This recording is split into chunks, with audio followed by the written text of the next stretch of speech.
भुवनेश्वर में प्रतिष्ठा होगा डप्लर राडार सिस्टम एने राजस्व मंत्री सुरेश पुजारी सूचना देते खूब शीघ्र बालेश्वर और संबलपुर राडार सिस्टम कार्यक्षम हो ये नहीं भित्तिभूमि कार्य तो सरी खूब कम दिन में दुईटी राडार सिस्टम कार्यक्षम हो जहाद्वारा पाणीपागर निखुर आकलन कर राजस्व मंत्री।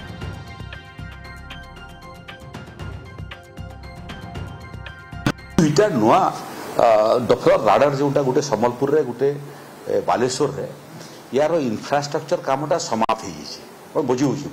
इंफ्रास्ट्रक्चर 3 महला 4 महला इंफ्रास्ट्रक्चर रेडी हो जाए इंफ्रास्ट्रक्चर उपरे से राडारटा लगे एवं जो राडारटा लगे तार वैज्ञानिक कारीगरी कौशल बहुत सूक्ष्म